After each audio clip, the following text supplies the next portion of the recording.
በመካከለኛው ምስራቅ የዓለም ጉሮሮ የሆርሙዝ ሰርጥ ሲጠረቀም የጥገኝነት ፈተና ቁልጭ ብሎ ታየ። ሀገር አልተመረጠም፣ ሀብት አልተለየም። ኢትዮጵያም የዚሁ ዳፋ ሰለባ ቢከፋም ቢለማም የውጤቱ ተካፋይ ናት። እነማን አመለጡ?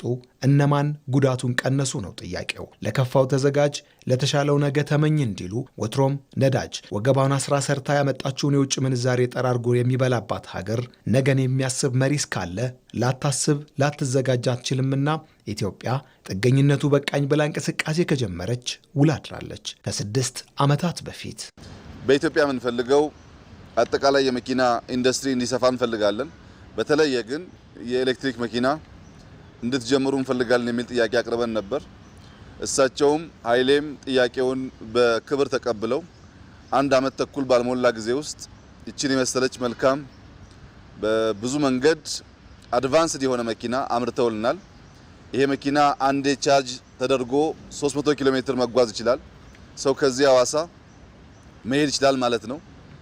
ለነዳጅ ብቻ ሳይሆን ከነዳጅ ጋር ተያይዞ የሚያስፈልጉ አብዛኛው የመኪና እቃ በውስጡ ስለሌለ ለጥገና ብዙ ወጪ አያስወጣም።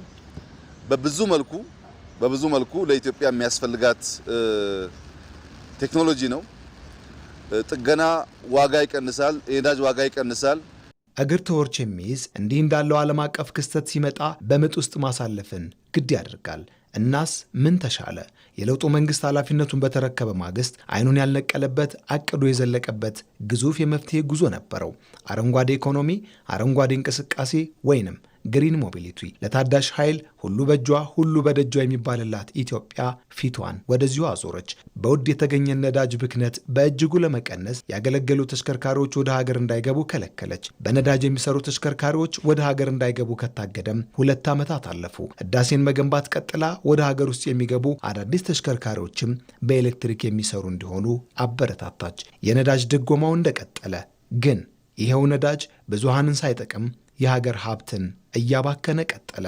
ከሌለን ሀብት ላይ በከፍተኛ መጨናነቅ የምናመጣው ነዳጅ መጥቶ ግለሰቦችን ሰብሲዳይዝ አድርገን ከማገልገል አልፎ ማሱን ማገልገል ወደሚችልበት ደረጃ መውሰድ አልቻለም።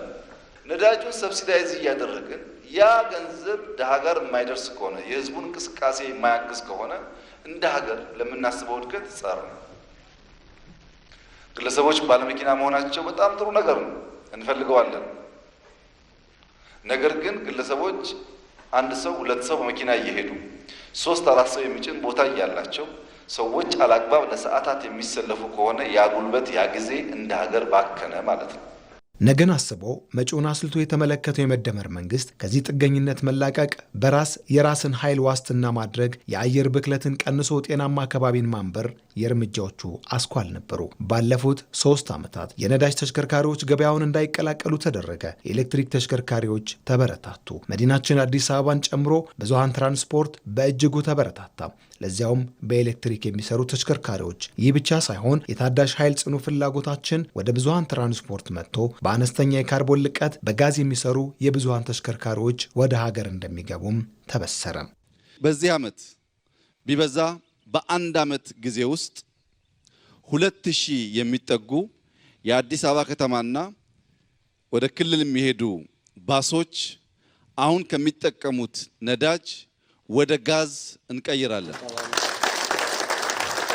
ኢነርጂ ስናመርት ለክሪፕቶ ብቻ ሳይሆን ለብርሃንም ጭምር ስለሆነ ጋዝ ምግባችን፣ ጋዝ ትራንስፖርታችን፣ ጋዝ ለኢነርጂ ማምረቻ የሚውል ዘርፈ ብዙ ጠቀሜታ ያለው ጉዳይ ነው ማለት ነው። እነዚህ ሁሉ የነዳጅ ጥገኝነትን ቀንሶ እንደ ሰሞኑ ያለ አጣብቂኝ ሲመጣ የማይናወጥ መሰረት ለመትከል ነበር። ተጠናክረው እስከቀጠሉም መቋቋም እንደሚቻል በእርግጥም እርምጃዎቹ አሳይተዋል። በፈረንጆቹ 2030 ከግማሽ ሚሊዮን በላይ ተሽከርካሪ በታዳሽ ኃይል የሚሰሩ ለማድረግ እቅድ አለ። ይህም እንደሚሳካ ታይቷል። ከሁሉ በላይ እጅግ ጤናማውን አዋጩን መንገድ ለመተለም ከተሞቻችንን እንደ አዲስ እየወለደ ያለው ኮሪደር መፍትሄ ሆኖ ብቅ ያለ ነው። ሰፋፊው መንገድ፣ የብስክሌት መስመሩ፣ የተንጣለለው የእግረኛ መንገድ የግሪን ሞቢሊቲ አስኳል ነው። የተሰራውም የታለመውም ለዚሁ ነው። ቦሌ ኮሪደር በንጽጽር እስካሁን ከሰራናቸው በጣም ረዘም ያለ መስመር ነው። በግራና በቀኝ ያለውን ወክዌይ ባይክ ውስጥ ተደምሮ ከ10 ኪሎ ሜትር ማያንስ ነው። ከዚያው በተጨማሪ ስማርት ላይት ነው ሙሉ በሙሉ ያለው። ከሁሉ በላይ ግን የምንጠቀምበት ዎክዌይ እዚህ ጋር ያለው ቴክኖሎጂ በኢትዮጵያ የመጀመሪያ ነው። ግራናይት የተጠቀምነው ለብዙዎቻችን ቤት ሳሎን የሚገኘው አይነት የተሻለ ድንጋይ አይነት በወቅቱ የተዘጋጀው ከኳሊቲ አንጻር ጥሩ ስራ ነው። ግን ይበልጥ እያሻሻል እያሳመር የተሻለ ነገር ለህዝባችን እንደምንሰራ ጥርጥር የለውም። በአንድ ወገን 3 መኪና የሚያሳልፍ በሌላ ወገን 3 መኪና የሚያሳልፍ እስከ 5 የሚያሳልፉ አሉ። በየትኛውም የዓለም ስታንዳርድ በከተማ ለዳውንታውን በጣም ሰፊ የሚባል ጎዳና ነው። ከዚያው በተጨማሪ የባይክ ሩት አለው። እንደምታዩት ወክዌይ በጣም ሰፊ አለ።